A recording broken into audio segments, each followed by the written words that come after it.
As you likely know, February is American Heart Month, so hopefully you're paying a little closer attention to how your ticker is ticking. One local priest is especially thankful that he's able to continue his calling this month thanks to a new drug that was just recently approved by the FDA. I met with him and one of his parishioners, who also just happens to be his cardiologist. If not for his very vocal job, Father Greg Heskamp may not have ever gone to the doctor, even as he noticed himself slowing down. I used to walk to my office. It was just a couple of blocks from my home. I couldn't get halfway there without having to stop and catch my breath.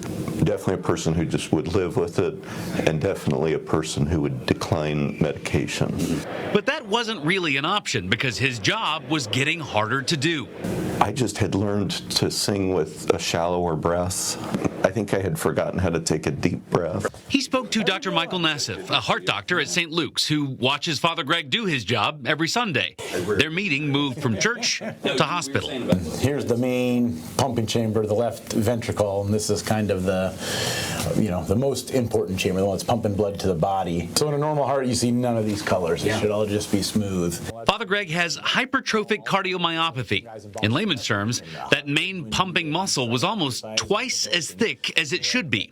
Most common symptoms: shortness of breath, getting dizzy, and in the most serious cases, people passing out when they exert themselves. For years, our best therapies were either slowing the heart down, the other one was invasive surgery. But not now.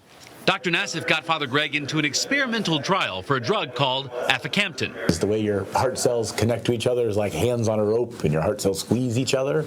And these drugs actually, in a very targeted fashion, take some of these hands off the rope. They weren't even sure if Father Greg got the drug or a placebo, but there were signs. I'd tell my research coordinator, I said, the homilies are definitely getting longer at church. Father Greg carries that big Bible, I think that's 20 or 30 pounds, and he's carrying around the church. So I was like, he definitely looks more spry. Spry and thankful. When Jesus heals somebody, to think today Jesus is healing me, or God is healing through the great advances in medicine, the progress of science. Are the homilies longer? Maybe. Every once in a while I'll throw a short one in.